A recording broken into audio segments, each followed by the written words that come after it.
이 집이 아닌데 저 집은 912호라고 되어 있는데 저는 908호를 샀어요. 경매에 나온 사진은 저 집이었어요.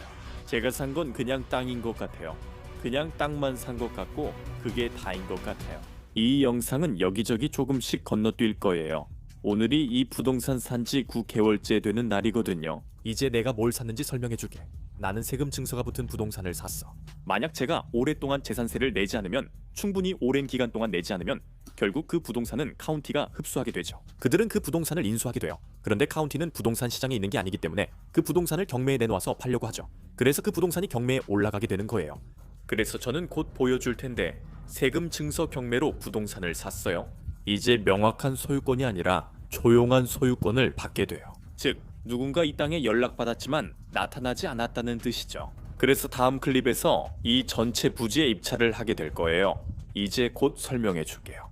저는 세금 증서 시스템을 배우면서 조용한 소유권에 대해 알게 됐어. 곧 더 설명할게요. 제가 살 집은 여기 있는 이 집이에요. 침실과 욕실이 각각 2개씩 있고 차고도 있어요. 저는 조사를 했고 세금 지도에서 찾아봤고 경매 사진도 확인했어요. 그래서 우리는 이 집을 산다고 생각했죠. 하지만 다음 장면에서 제가 실수로 산 건 바로 옆 땅이었어요. 여기 카운티 웹사이트에서 경매 결과를 볼 수 있어요. 저는 64,400달러의 집을 샀고 3,000달러를 보증금으로 냈어요. 그래서 57,380달러와 도크 스탬프 비용을 더 내야 했죠. 총 납부 금액은 57,839달러예요. 이제 저는 이전 집주인이 저보다 먼저 법원에 가서 장음을 갚지 못하도록 제가 이 장음을 먼저 납부해야 해요. 저는 지금 법원에 있고 몇 시간 전 경매 부동산을 낙찰받았어요. 지금은 오후 4시고 경매는 5시에 끝나요. 제가 듣기로 경매는 그 사람이 오늘 안에 빚을 갚으면 부동산을 되찾을 수 있대요. 그들이 저보다 먼저 들어오면 그 부동산은 다시 그 사람 거죠. 사실 내일 아침에 가려고 했었는데 제가 먼저 들어가려고요. 오늘 여기 와서 이곳을 사려면 무엇이 필요한지 알아볼 거예요. 여기 58,000달러 수표와 제가 낸 5,000달러 현금이 있어요. 이제 실제로 필요한 게 뭔지 알아볼게요. 제 생각엔 오늘 그녀가 소유권 증서를 준다고 했던 것 같은데 잘 모르겠어요. 안녕하세요. 현금인가요? 수표인가요? 수표 여기 있어요. 감사합니다. 사무실에 갔다가 금방 돌아올게요. 15분 후. 이제 저는 공식적으로 플로리다의 집주인입니다. 단돈 62만 8,398씩에 샀어요. 이제 제 집이 생겼어요. 오 세상에, 가서 한번 확인해보죠. 정말 간단했어요. 15분 만에 끝났어요. 그 사람들이 제 이름으로 등기까지 해줬어요. 정말 대박이네요. 이제 집에 들어가고 이런 건 다 제 몫이에요. 다시, 저는 지금 플로리다 스튜어트 시내에 있습니다. 여기가 시내에서 얼마나 먼지 주소로 길 찾기 해보죠. 이렇게 결과가 나왔네요. 시내에서 9분 거리입니다. 식당, 반문화, 음악, 해변, 보트 타는 곳, 모든 게 9분 거리에 있어요. 지금까지 괜찮아요. 제가 에비뉴 대신 스트리트라고 입력했네요. 플로리다에선 이게 큰 차이입니다. 남서쪽, 북서쪽, 남동쪽 이런 것들이 전부 완전히 다른 방향으로 데려가죠. 시내에서 6분 거리입니다. 제가 거의 새 레인지로버를 모는 걸 볼 수 있을 거예요. 사실 레인지로버를 타고 집에 도착하고 싶진 않아요. 내일은 램트럭 타고 와서 도로에 주차하고 산책하며 이 집 구경할 거예요. 왜냐하면 이 동네가 그렇게 좋진 않거든요. 자, 여기 집입니다. 사실 집은 꽤 괜찮게 생겼어요. 차고, 지붕은 괜찮아 보여요. 저 구석에 약간 변색이 있긴 한데 조경도 나쁘지 않고 모든 게 좀 무성하긴 하지만 그렇게 나쁘진 않아요. 쓰레기통에 뭐가 있는지 확인해보죠. 쓰레기통은 비어있어요. 문이 잠겨있는 건 좋은 신호죠. 잔디가 무성한 것도 좋은 신호고. 여기 아무도 안 사는 것 같아요. 우편함도 바보죠. 우편물이 그대로야. 좋은 신호네요. 여기가 그 집이 아니네요. 문제가 생겼어요. 저기 번호가 910호라고 적혀 있어요. 저는 908호를 샀거든요. 경매 사진에는 저 집이 있었어요. 제 생각에 저는 그냥 이 땅만 산 것 같아요. 저는 그냥 땅만 산 것 같아요. 이런 맙소사, 오늘 밤에 더 조사해야겠네요. 말도 안 돼. 사진이 이 집일 리가 없어요. 방 하나에 욕실 하나잖아요. 그런데 저 숫자는 910이라고 되어 있어요. 지금 너무 혼란스러워요. 920, 910. 젠장, 저기 저 땅 조각에 6만 달러를 썼을지도 몰라요. 2시간 후. 머리를 식히려고 헬스장에 갔어요. 제가 정말 크게 실수했거든요. 그 땅과 지도 번호를 봤을 때 사진에는 집 옆에 빈 땅이 나와 있었어요. 긍정적으로 생각하면 그건 땅이 아니라 집이겠죠. 이런 건 처음이라 제 실수를 통해 여러분도 배울 수 있을 거예요. 저는 계속 실수하고 있어요. 제 실수에서 배워 같은 실수 반복하지 마세요. 제 돈으로 배우세요. 저도 아직 잘 모르지만 하면서 배우고 있어요. 어제 그 집 입찰법을 배워서 머리 식히려 헬스장에 갔어요. 헬스장 가기 전 다 알아보고 한 곳을 샀어요. 집에 돌아오는 길에 두 곳을 발견했죠. 이 모듈러 주택들은 예전 플로리다에서 70년대에 만들던 이동식 주택처럼 더 이상 만들지 않아요. 이제는 이런 모듈러 주택들을 만들죠. 이게 딱 완벽할 것 같아요. 집과 부지가 길어서 이상적일 것 같아요. 그리고 저를 한동안 지켜보신 분들은 아시겠지만 저는 컨테이너 하우스도 하고 있습니다. 아주 간단한 아이디어는 여기에 컨테이너 하우스를 하나 올려놓고 컨테이너 하우스가 어떻게 되는지 한번 보는 거죠. 그래서 아마 이거 아니면 컨테이너 하우스가 될 수도 있겠네요. 어떤 게 허가를 받을 수 있을지 지켜보겠습니다. 제가 드릴 말씀은 여러분이 제 첫집 리모델링 실패를 봤다면 제가 쉽게 포기하지 않는다는 점입니다. 그 집을 꽤 긍정적으로 바꿔놨고 아무도 제가 그렇게 할 거라고 생각하지 않았어요. 아니, 만약 당신이 제가 할 수 있다고 생각했다면 저는 또 할 겁니다. 저는 포기하지 않아요. 저기 악어가 있는지 궁금하네요. 우리는 해결책을 찾을 거예요. 그래서 다음 장면에서는 우리가 할 겁니다. 사실 내일이요. 제가 직접 부동산에 가서 전기등 문제 여부를 확인하겠습니다.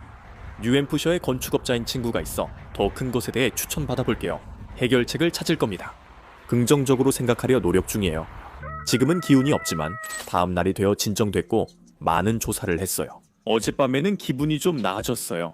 어제는 정말 바보 같고 창피하고 굴욕적이고 정말 끔찍했어요. 조사를 좀 해봤는데 이건 솔직한 실수였던 것 같아요. 그리고 또 일어날 수도 있었던 일이에요. 몇 가지 말씀드리면 이 집은 새 집 옆에 있고 전체 리모델링이 필요해요. 이 집은 리노베이션이 끝나 매물로 나왔고 곧 수치도 볼 예정입니다. 이 집은 침실 2개, 욕실 하나로 깔끔하게 리모델링 됐습니다. 길 건너에도 괜찮은 집이 있고 울타리와 새 에어컨이 있어요. 여기에도 빈터가 하나 있어요. 이제 머리가 진정돼서 제 땅에 가서 무슨 일이 있는지 확인하고 싶어요. 여기 또 다른 빈터도 있네요. 그리고 정말 어리석었죠. 910이라고 2번이나 써있고 2군데에 적혀 있어요. 정말 말도 안 되죠. 이 집은 대지가 넓어 크다는 점이 인상적이에요. 실제로 이 부지에는 5년 전에 집이 있었어요. 그 집은 망가졌었죠. 조경업자를 불러 철거와 정리를 하고 앞으로 뭘 할지 결정해야 해요. 계획도 있습니다. 저는 나쁜 상황에서도 최선을 다하는 편이라서 우리도 그렇게 할 거예요. 이 상황에서 최선을 다해 볼 거예요. 먼저 정리를 하고 우리가 어디까지 왔는지 볼 거예요. 여기는 저소득층 지역이니까 저렴한 주택을 만들 거예요. 섹션 8 주택이나 컨테이너 하우스도 고려해 볼 수 있겠죠. 컨테이너 하우스 생활로 전환하기 좋은 기회입니다. 그래서 하수도 연결이 어디 있는지, 수도 연결이 어디 있는지 알아봐야 해요. 그리고 원래 여기에 있던 집에는 전봇대에서 집으로 전기가 들어왔었어요. 제가 먼저 할 일은 누군가에게 돈을 주고 이곳을 정리하게 한 뒤 이후에 여기 상황을 더 잘 파악하는 것입니다. 여기 보시면 실제로 진입로가 있었던 곳이 바로 저기예요. 여기 수도 연결부가 있어서 나쁘지 않아요. 수도와 하수도도 이미 있고 전봇대에서 연결만 하면 됩니다. 유튜브에서는 흥미롭고 다음엔 다시 노트북으로 갈 거예요. 제가 찾은 걸 보여드리고 싶어요. 제가 좀 조사를 해봤는데 이 지역의 장점을 보여드리고 싶어요. 저는 못생긴 것 속에서도 예쁘고 아름다운 걸 찾아내는데 능숙해요. 그래서 그걸 해야 할 것 같아요. 그리고 다음 영상에서 보여드릴 몇 가지 좋은 점들이 있어요. 여기에는 공원도 있고 들판도 있고 여러 가지가 있다는 걸 보실 수 있을 거예요. 여긴 저소득층 지역이지만 모두에게 주거는 필요합니다. 여러분은 100만 달러 집을 살 수 있고 우리는 저소득층이나 섹션 8 주택을 살거나 임대할 수 있습니다. 여기엔 많은 잠재력이 있어요. 조립식이나 사전 제작 주택도 살 수 있습니다. 여러분은 이 모든 것을 저와 제 돈과 비용, 지출, 실수와 함께하게 될 겁니다. 여러분과 저 모두 이 시리즈에서 많이 배울 거예요. 이 주 후 부동산 업데이트가 있었고 저는 방금 헬스장에서 나왔습니다. 아침 9시 30분인데도 기온이 87도입니다. 그래서 샤워를 했는데 여긴 정말 덥네요. 덥고 숨쉬기도 힘듭니다. 플로리다는 찬물 샤워라는 게 없어요. 제가 산 이 부동산에서 헬스장까지는 3분 거리입니다. 지난 2주간 이리저리 뛰며 많은 답을 얻었습니다. 그리고 모두가 얼마나 친절하게 도와줬는지 정말 놀랐다고 말씀드리고 싶어요. 스튜어트 마을의 모든 사람들, 세무 담당자부터 마을 서기, 건물 검사관, 상하수도 부서까지 모두가 그랬습니다. 모든 사람이 주저하지 않고 저에게 답변과 방향을 제시해 줬습니다. 그들은 짜증이나 답답함 없이 제가 처음이라 하면, 제가 이 일에 익숙하지 않다고 사과하면 그들은 바로 동정심을 가지고 제가 원하는 곳으로 안내해 줍니다. 이 부지에 컨테이너 하우스를 지을 것 같아요.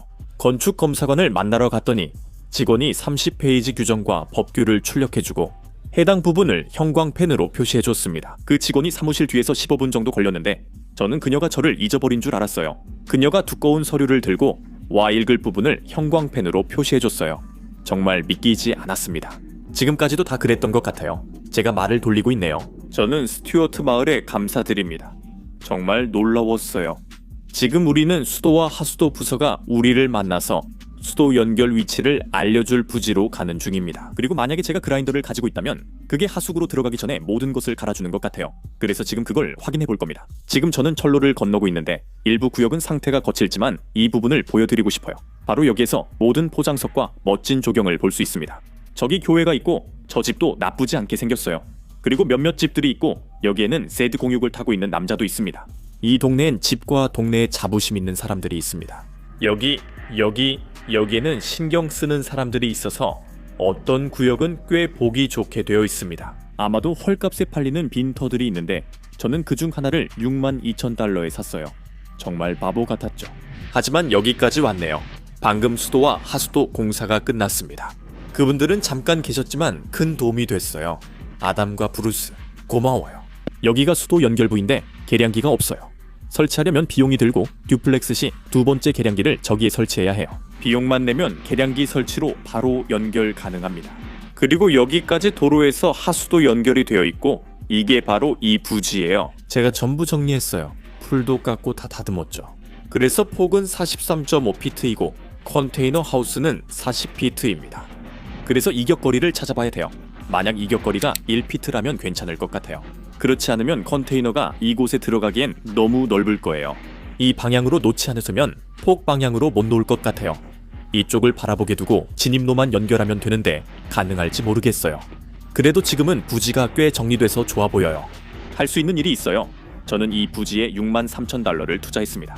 솔직히 방금 산 랜드로버도 그 정도 값이었어요. 그래서 차 한 대 값으로 땅을 산 셈이죠.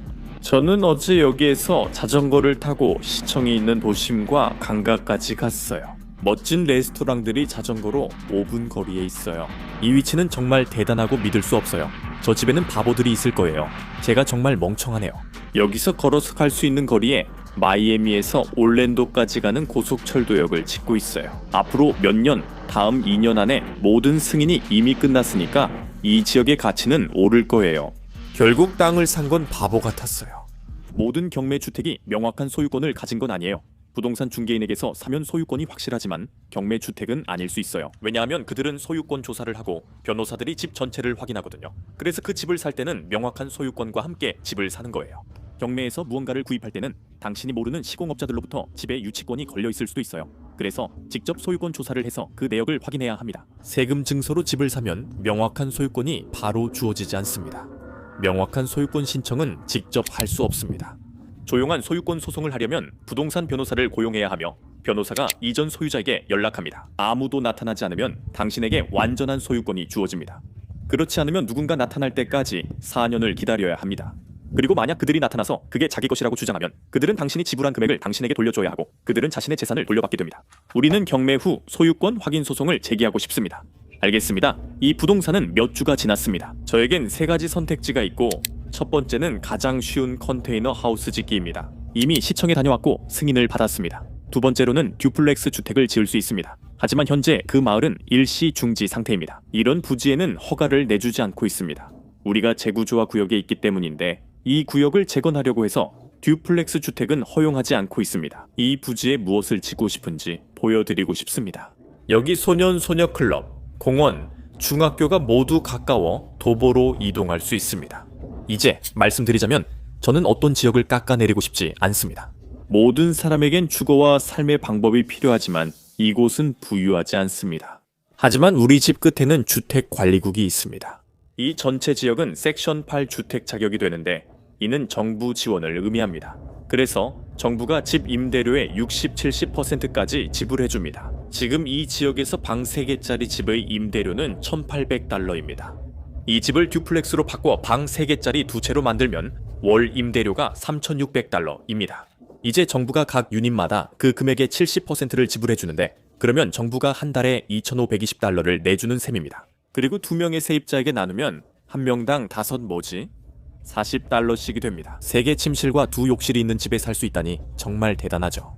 그리고 저는 정부로부터 보장된 수입을 받게 되니까 그래서 그쪽으로 마음이 기울고 있습니다. 3가지 선택지 중 관심 있는 듀플렉스 건물을 보여드리겠습니다. 이 부지들은 정말 길고 정말 좁아서 양쪽에서 각각 5피트씩 이격해야 하는 아주 구체적인 조건이 있습니다. 그래서 적합한 듀플렉스를 찾기가 정말 어렵습니다. 지금 여기 있는 것들처럼 이렇게 길고 좁은 형태가 딱 맞을 것 같습니다. 임대 유닛들은 콘크리트 블록에 충격 방지 창문이 설치되어 있습니다. 그리고 보시다시피 우리는 아직 1분도 채 안 되게 운전하고 있습니다. 이 지역엔 야구장, 축구장, 농구 코트가 모두 있습니다. 저는 시청에서 짓고 싶은 건물 설계도를 막 받아왔습니다. 모든 이격거리가 승인되었습니다. 곧 무엇을 짓고 싶은지 말씀드리겠습니다. 제가 원하는 듀플렉스는 2주 전까지만 해도 우리 커뮤니티에서 허용됐습니다.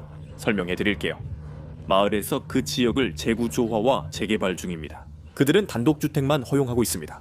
아니면 적어도 단독주택만 허용하려고 하고 있습니다. 그래서 그 지역에서 3베드룸 단독주택에 30만 달러 쓰는 건 제게 의미 없어요. 하지만 듀플렉스는 훨씬 더 많은 수입을 가져다 줄 것입니다. 제 수입이 2배로 늘어나고 건축 비용도 그렇게 많이 들지 않을 것입니다. 현재 도시계획위원회가 일시 중지 조치를 시행 중입니다. 그들은 기본적으로 무엇을 허용하고 허용하지 않을지에 대해 보류하고 있습니다. 그 구역에서 새로운 건물 허가를 일시 중지하고 있습니다. 그래서 우리는 일종의 교착 상태에 있습니다. 그래서 현재로서는 듀플렉스도 선택지가 아니고 그 말은 저에게 단독주택도 현재 선택지가 아니라는 뜻입니다. 첫 번째나 두 번째 선택지는 집을 파는 겁니다. 저는 매물로 내놓을 수 있고 친구 중에 부동산 중개인도 있습니다. 그녀는 우리가 산 가격보다 1만 달러 더 받고 빠르게 팔 수 있다곤 했어요. 또는 컨테이너 하우스를 올려 침실과 욕실이 각각 하나인 집을 쉽게 임대할 수도 있습니다. 오늘 시에서 그게 승인됐어요. 그래서 컨테이너 하우스를 올릴 수도 있고 아니면 컨테이너 하우스를 올리면 1만 달러 이익을 내고 팔 수도 있어요. 카메라를 돌릴게요. 다시 말하지만 저기가 제 시청이고 이게 제 커뮤니티에서 보이는 전망인데 저한테는 정말 놀라워요. 원베드룸 집 월세는 1,100달러입니다. 저는 부동산과 컨테이너 하우스에 각각 6만 달러씩 투자했지만 컨테이너 하우스는 가치가 잘 유지되지 않는 것 같아요.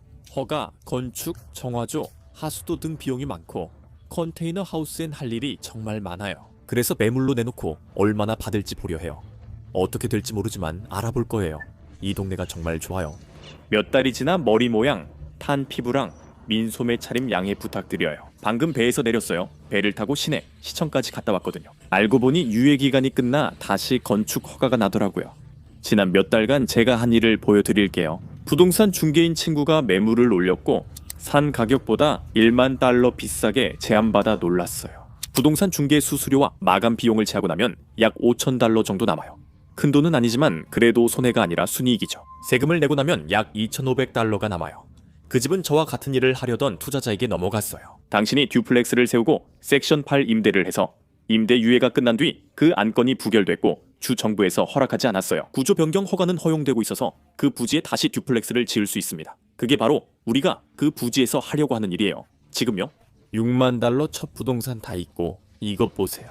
이게 제가 여기 사는 이유지만 그 6만 달러와 듀플렉스는 신경 쓰지 마세요. 지난 9개월 동안 정말 많은 걸 배웠어요. 경매 시스템이 어떻게 돌아가는지 배웠고 시청이 어떻게 운영되는지도 배웠고 법원이 어떻게 돌아가는지도 배웠어요. 법원에는 12번이나 가봤거든요. 저는 부동산 중개인, 타이틀 에이전시, 부동산 변호사들과 연락했어요. 훌륭한 부동산 변호사도 있습니다. 그 부동산 덕분에 새 매입에도 도움이 됐어요. 저희가 구입한 워터프론트 부동산으로 1,500만 달러의 매물로 나왔던 곳입니다. 그건 다음 영상에서 다룰게요. 단점은 첫째, 그녀가 집을 떠나지 않았고 둘째, 몇 달간 법원에 가야 했으며 셋째, 그녀가 공짜로 살도록 수천 달러를 내야 했고 넷째, 결국 이사를 가지 않았다는 점입니다. 결국 보안관이 그녀를 퇴거시켜야 했고 정말 안타까웠어요. 그녀의 개인 소지품이 모두 그 안에 남아 있었고 저는 가족 기념품과 유품을 직접 포장해야 했습니다. 다음 영상에서 모두 버리진 않을 거예요. 저는 은행 경매로 압류주택을 살 예정입니다. 그리고 이제 무대 뒤에서 어떤 번거로움이 있는지 여러분께 보여드리겠습니다. 네, 수십만 달러의 이익을 냈지만 과정이 복잡하고 반드시 현금 구매자여야 합니다. 이 부동산도 마찬가지입니다. 24시간 안에 현금을 법원에 있는 등기 사무원에게 전달해야 했습니다. 계약금 손실을 막으려면 미리 걸어야 합니다. 입찰 참여를 위해 입찰 금액의 10%를 계약금으로 미리 내야 합니다. 10을 계약금으로 내면 100까지 입찰 가능하며 낙찰 시 24시간 내 90을 추가로 내야 합니다. 미납 시 계약금 10을 잃습니다. 그래서 제가 그 부동산을 그렇게 샀습니다. 저는 6만 달러 이상을 들여서 그 부동산을 산 거죠. 이제 듀플렉스 허가를 받을 수 있고 그게 우리가 진행할 프로젝트입니다. 저는 압류 부동산을 사며 그 과정을 배웠고 침실과 욕실이 각각 2개인 콘도도 구입했습니다. 지난 1년간 플로리다에 살면서 3채의 부동산을 소유하게 되었고 그 중에는 수익 부동산과 주택도 있습니다. 정말 신났어요. 많은 걸 배웠고 그 부동산이 멋진 일들의 촉매제가 됐어요. 그리고 우리는 아직 뉴햄프셔에 임대한 부동산도 있어요. 솔직히 자동차 딜러십도 좋았지만 부동산이 더 나았습니다. 그래서 플로리다에서 1년간 이 2가지 일을 했습니다. 이 영상이 도움이 되었길 바라요. 재미있고 유익했으면 좋겠습니다. 저는 이 시리즈를 계속할 거예요. 지난 1년 동안 정말 많은 걸 배웠고 그걸 여러분께 돌려드릴 겁니다. 여러분께 모두 전해드릴게요. 여러분도 직접 해보고 싶다면 저를 따라오세요. 저도 하면서 배우고 있으니까 여러분도 그 과정을 함께 볼 수 있을 거예요. 저처럼 실수하지 말고 효과 있었던 방법만 따라 해보세요. 그럼 여러분도 부동산 거물이 될 수 있을 거예요. 그건 제가 아주 비꼬는 거예요. 시청해주셔서 감사합니다. 나중에 또 뵙겠습니다. 좋은 하루 보내시고 다음 편에서 뵐게요. 다음에 어디에서 뵐지 모르겠네요. 우리는 살인사건이 있었던 집, 압류된 집의 퇴거, 험한 동네 듀플렉스 등 다양한 일을 겪고 있습니다. 시청해주셔서 감사합니다. 다음에 뵙겠습니다.